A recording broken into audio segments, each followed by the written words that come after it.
Okay, I've jumped to my country now in the sandbox, so I have a little bit more to work with here. I just created some sample units and some attacks, just for demonstration purposes. Within the zoom view, if you were to click and drag the map, you'll notice that when you hit an edge, arrow keys will appear, and that allows you to click and scroll further in that direction. So it'll update the map, and now I'm a little bit more left. You can always click and go back. You can also click and center on any particular sector. Let's jump to the world view. In the world view, you'll see your current amount of cash as well as the current sector that you're highlighting, which is useful for reference purposes. So if somebody tells you about a particular sector, you can locate it more easily. The first number is basically a count horizontally, so you'll see as you move further right, the first number climbs, and then the second number is vertical, so as you go further down, that number climbs. You'll have a number of options here as well. So if you recall, I had some sample attacks set spreading out from my capital. If I click attacks, you'll notice that those attacks highlight on the map. Turn them off and on. So at any point you can click attacks to see what you've already set. That's kind of useful to see if you have land somewhere that you still need to attack sets to expand. Radar will highlight any enemy ships within range of your sea bases as long as you've built a radar upgrade on those sea bases. So I think I have a couple. If I click radar, it'll highlight the radar area and there are no enemy ships, so nothing's highlighted. Click to turn that off. The display menu lets you turn on or off any of your units or bases. So if I wanted to show all of my land bases, I would click, and now they're all highlighted on the map. Same goes for sea bases, air bases, defense turrets, trucks, infantry, etc. Country borders will highlight any areas where two countries intersect. This can be really useful for two countries that are similar in color or have the same color. For example, if I turn country borders off and you look here, there are two countries with the same color and it's very hard to distinguish them. When you turn country borders on, now you can see that there are two countries actually here butted up against one another. Country labels turn on a little label over the capital that shows the country name. So there's my country and then the demo country I created earlier.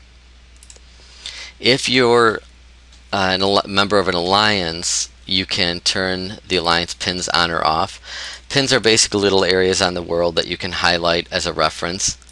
You do need to set up a keyboard shortcut for them. I have it set up P to create a pin or left bracket to remove a pin.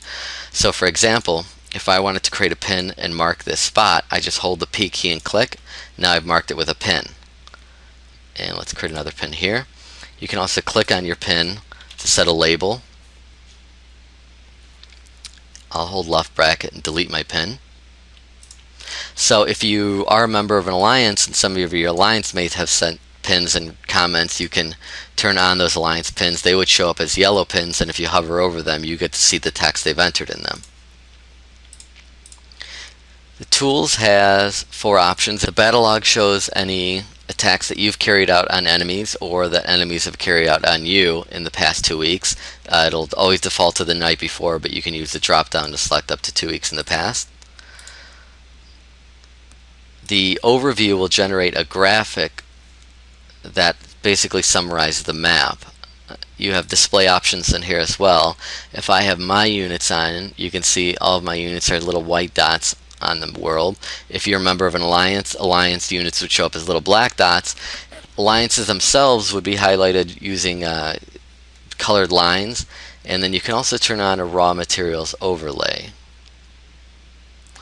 The lighter areas have more raw materials, the dark areas have less. Now since there are no alliances in the sandbox, it isn't a good world to demonstrate what the alliance looks like, so I'm going to jump to a different world. Go to Lexavis and click to explore. Now that I'm exploring it, I can use the overview, and this shows you that this alliance is made up of these countries, and it also has the alliance name highlighted. Okay, Let's go back to the sandbox and play. Okay, so now I'm back to the sandbox. The treaties option shows any treaties that you have with other countries, as well as any requests you've made of other countries or requests that enemies have made of you. Treaties prevent attacks from being carried out against one another. You can still set an attack on someone with which you have a treaty, but that attack will not be processed by the game. There's more information about treaties in the help section as well. Let's return to the world. Last tool is mass vacate. If you want to click and leave a large area rather than having to click each sector to vacate, you can click, draw a box. If you want to cancel it, you can just click the white area and redraw. If you want to vacate, you click this arrow and it'll ask you, are you sure you'd like to clear? And it'll tell you how many sectors you have highlighted. It will not clear any sectors that have units or land bases in them. It'll only clear sectors that you own that are empty. If you don't want to vacate, just hit no. Okay, let's return to world. The search option lets you search for sectors, bases, or units within the map. So for example, if I was looking for sector 200, 200, it'll highlight it. I can also click this to zoom in on it.